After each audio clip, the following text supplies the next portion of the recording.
नमस्कार प्यारे बच्चों, आज हम देखेंगे अपने क्लास 10वीं के इकोनॉमिक्स से भाग 2 वीडियो के अंतर्गत लेसन नंबर 2 के बड़े क्वेश्चंस। ये क्वेश्चन ना सिर्फ 5 नंबर या 6 नंबर वाले क्वेश्चन के लिए उपयोगी हैं, बल्कि ये 3 और 2 के लिए भी बहुत ज़्यादा उपयोगी हैं। और ये 25 क्वेश्चनों की कड़ी है, जिसमें से हम लेसन नंबर 1 के 4 क्वेश्चन कर चुके हैं।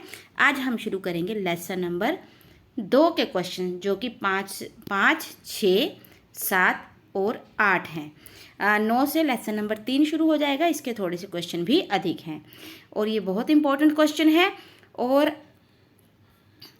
ये हमारा विश्वास है कि यहीं से ही आपका पेपर आएगा, क्योंकि आज तक कभी ऐसा नहीं हुआ कि हमारे दिए गए क्वेश्चनों में से प्रश्न ना आया हो। इसीलिए आपको यही क्वेश्चन करने हैं, आपके लिए बहुत इम्पोर्टेंट होंगे, क्योंकि हमने बहुत ज़्यादा मेहनत के साथ इन्हें तैयार किया है। क्वेश्चन नंबर 5, यानी कि आज का तो पहला ही है ये, लेकिन जो 25 क्वेश्चंस की सीरीज़ है उसमें ये 5वां क्वेश्चन है। अर्थव्यवस्था के तीनों क्षेत्रकों का वर्णन करें। सबसे पहले है प्राथमिक क्षेत्र। वह क्षेत्र जिसमें प्राकृतिक संसाधनों का प्रयोग करके वस्तुओं का उत्पादन किया जाता है उसे प्राथमिक क्षेत्र कहते हैं, जैसे कृषि, वानिकी, खनन, मत्स्य पालन। द्वितीयक क्षेत्र वह क्षेत्र जिसमें प्राथमिक वस्तुओं का नई वस्तुओं में बदला जाता है, जैसे कपास से कपड़ा बनाना, उत्खनन आदि। इसे विनिर्माण क्षेत्र भी कहा जाता है। ये आपको समझना बहुत ज़रूरी है कि किस क्षेत्र को क्या कहा जाता है। आप अपनी तरफ से लाइन ऐड कर सकते हैं। प्राथमिक क्षेत्र को कृषि सहायकी क्षेत्र भी कहा जाता है, द्वितीयक को विनिर्माण और औद्योगिक क्षेत्र भी कहा जाता है, और तृतीयक क्षेत्र में आएगा वह क्षेत्र जो सेवाओं का सृजन करता है। इसमें बैंकिंग, बीमा, परिवहन के साधन, संचार के साधन, सभी सेवाएं शामिल हैं। इसे सेवा क्षेत्र भी कहा जाता है। तो बढ़ते हैं अब हम अपने नेक्स्ट क्वेश्चन की ओर। क्वेश्चन नंबर 6 है, भारत के में पिछले 30 वर्षों में तृतीय क्षेत्र या सेवा क्षेत्र सबसे बड़ा उत्पादक क्यों बना। समझिए कि हमने तृतीय क्षेत्र क्यों लिखा। कई बार पेपर में सेवा क्षेत्र भी आ जाता है, इसलिए हमने दोनों ही नाम ऐड कर दिए ताकि किसी प्रकार की कोई कन्फ्यूज़न ना हो। पहला है, सन 1973 में से लेकर सन 2003 के बीच सभी क्षेत्रकों के उत्पादन में वृद्धि हुई, परंतु सबसे अधिक वृद्धि जो थी वो तृतीय क्षेत्र यानी कि जहाँ पर सेवाओं का सृजन होता है उसमें हुई। कारण क्या था? नंबर 1, किसी भी देश में बहुत सारी सेवाएं होती हैं जिन्हें बुनियादी सेवाएं कहा जाता है, जैसे कि डाक सेवा, शिक्षा, अस्पताल, कचहरी। ये आवश्यक हैं और इनकी जिम्मेवारियां सरकार उठाती है, और जिन सेवाओं की जिम्मेवारी सरकार उठाती है वो सेवाएं जो है नेचुरली अपने आप उभर कर आगे आती हैं। दूसरा है, कृषि और उद्योग का जितना अधिक विकास होगा, कृषि यानी कि प्राथमिक क्षेत्र, उद्योग अर्थात द्वितीय क्षेत्र, जितना अधिक इनका विकास होगा, परिवहन, व्यापार, भंडारण यानी कि तीसरी सेवाओं का, तीसरे क्षेत्र का उतना ही अधिक विकास होगा। तीसरा, जैसे जैसे लोगों की आमदनी बढ़ेगी वे होटल, पर्यटन, शॉपिंग, निजी विद्यालय और अस्पतालों की ओर बढ़ेंगे, और ये सब क्या हैं? ये तृतीय क्षेत्र में आते हैं। तो इनका विकास होगा, इनकी मांग बढ़ेगी। उसके बाद चौथा है, पिछले कुछ दशकों में सूचना और संचार प्रौद्योगिकी पर आधारित कुछ नई सेवाएं महत्वपूर्ण हुई हैं और इन सेवाओं के उत्पादन में वृद्धि हुई है। सूचना और संचार से संबंधित जुड़ी हुई जो सेवाएं होती हैं वो भी तृतीय क्षेत्र में आती हैं।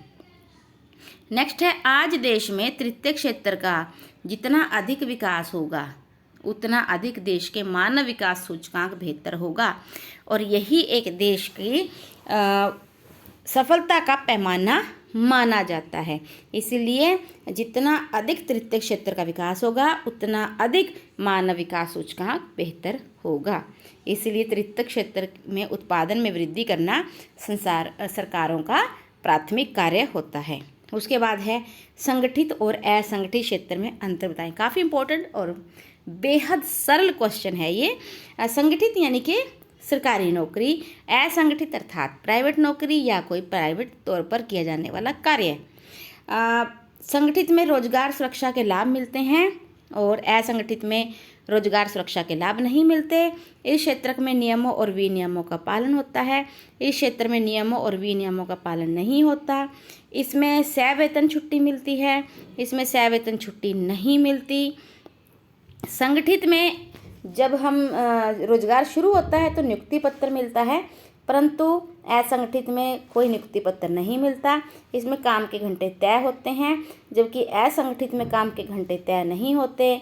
इसमें भविष्य निधि सेवानुदान जो है मिलता है, परंतु इसमें कोई भी भविष्य निधि सेवानुदान की सुविधा प्राप्त नहीं होती। नेक्स्ट क्वेश्चन है हमारा, आर्थिक विकास में सार्वजनिक क्षेत्र की भूमिका। सार्वजनिक क्षेत्र क्या है? जिसकी परिसंपत्तियों पर सरकार का नियंत्रण होता है उसे सार्वजनिक क्षेत्र कहते हैं। अर्थात जो सरकार के कंट्रोल में काम होते हैं उन्हें सार्वजनिक, जैसे कि सरकारी स्कूल, गवर्नमेंट हॉस्पिटल्स, इवन के जो आपकी डाक सेवा है ये भी सार्वजनिक है। सार्वजनिक क्षेत्र में अधिकांश परिसंपत्तियों पर सरकार का स्वामित्व होता है, सरकार ही इन्हें उपलब्ध कराती है। अब देखिए इसकी भूमिका, पहले हम ये बताएंगे कि सार्वजनिक क्षेत्र क्या होता है। तो जिन परिसंपत्तियों पर सरकार का नियंत्रण या स्वामित्व होता है। दूसरी बात, सार्वजनिक क्षेत्र का ध्येय यानी कि उद्देश्य लाभ कमाना नहीं बल्कि जन कल्याण करना होता है। सरकार सेवाओं पर जो भी खर्च करती है उसकी भरपाई वो अन्य तरीकों से करती है, ना कि जनता पर बोझ डालकर। तीसरा है, सरकार कुछ ऐसी चीज़ें जिनका उपयोग समाज के सभी सदस्य करते हैं और ये बहुत महंगी पड़ती हैं, तो इसीलिए लोग पैसे इकट्ठा करके भी ऐसी सुविधाएं मुहैया नहीं करवा सकते, तो सरकार इनका संचालन करती है। जैसे कि सड़कें हैं, सड़क कोई खुद की पर्सनल नहीं बनवाता, इस सड़कों का निर्माण जो है वो सरकार ही करवाती है। नहरें, पुल, रेलवे, बिजली, इन सब का निर्माण भी सरकारें ही करवाती हैं। सरकार ऐसे भारी व्यय को स्वयं उठाती है और लोगों के लिए इन सुविधाओं को उपलब्ध करवाती है। फिर इसके बाद है, कुछ ऐसी भी गतिविधियां हैं जिन्हें निजी क्षेत्र भी जारी नहीं रख सकते जब तक सरकार उन्हें प्रोत्साहन न दे। मान लीजिए कुछ ऐसे उद्योग हैं जो अपना है तो निजी हैं, लेकिन उनका बनने वाला सामान जो है वो सरकार लोगों के लिए, समाज के लिए बहुत आवश्यक है, परंतु वो इतना महंगा लागत लगाकर उस सामान को नहीं बना सकते, इसीलिए सरकार उनको कुछ सहायता देती है। जैसे कि बिजली का प्रबंध सरकार कम पैसों में कर देती है, फिर उस वजह से उनकी लागत कम हो जाती है निजी कंपनियों की, और फिर वो क्या करते हैं, कम कीमत पर भी वस्तुएं सरकार जनता के लिए, हमारे समाज के लिए बनाते हैं। उसके बाद है, ऐसे ही सरकार किसानों से महंगे चावल और गेहूं खरीद लेती है और फिर गरीब लोगों को सस्ते दाम पर उपलब्ध कराती है। इस प्रकार सरकार किसान को भी और उपभोक्ता को भी, दोनों को ही लाभ पहुंचाती है। फिर है, स्वास्थ्य और शिक्षा जैसी बुनियादी और अनिवार्य आर्थिक गतिविधियों की जिम्मेवारी सरकार खुद उठाती है ताकि सभी को शिक्षा और स्वास्थ्य मिल सके। वरना अगर ये सुविधाएं ना मिलें तो भारत के आधे बच्चे कुपोषण का शिकार हो जाएंगे। इसीलिए सरकार इस चीज़ की, देखिए आज हमारी 5 मौलिक ज़रूरतें हैं, रोटी, कपड़ा, मकान, इसके अलावा शिक्षा और स्वास्थ्य। ये 5 बेसिक ज़रूरतें जो हैं, हमारी बेसिक नीड्स पूरी होनी बहुत ज़रूरी हैं और ये हर आदमी का अधिकार है, चाहे वो गरीब हो या फिर अमीर। इसीलिए सरकार इनकी जिम्मेवारी खुद उठाती है, किसकी? स्वास्थ्य और शिक्षा की। अगर ये दोनों एक व्यक्ति को बिना किसी भेदभाव के, बिना किसी गरीबी और अमीरी के उपलब्ध हो रहे हैं तो हमारे देश में मानव पूंजी का निर्माण होगा, और अगर मानव पूंजी का निर्माण होगा तो वे हमारे देश के लिए हर पक्ष से उपयोगी होंगे। तो इस प्रकार हमने 4 क्वेश्चन किए आज, 4 ही हमने पहले लेसन के किए थे। ये जो 25 क्वेश्चनों की कड़ी है, इसमें आज हमारे टोटल 8 क्वेश्चन पूरे हो गए। कल जो हमारी ये लेसन नंबर 3 है, उसकी जब हम नेक्स्ट टाइम वीडियो करेंगे तो उसमें अधिक क्वेश्चन हम करेंगे, क्योंकि वो काफ़ी लेंथी है और बहुत ज़्यादा इम्पोर्टेंट क्वेश्चन है। तो आप अपनी पिछली वीडियो का लिंक डिस्क्रिप्शन बॉक्स में मिल जाएगा, वहाँ से देख सकते हैं। और अपनी नेक्स्ट वीडियोस जो आने वाली हैं उन्हें अवश्य देखें। तो आशा है हमारा ये प्रयास आपके लिए उपयोगी होगा। यदि उपयोगी है तो हमें कमेंट करके ज़रूर बताएं।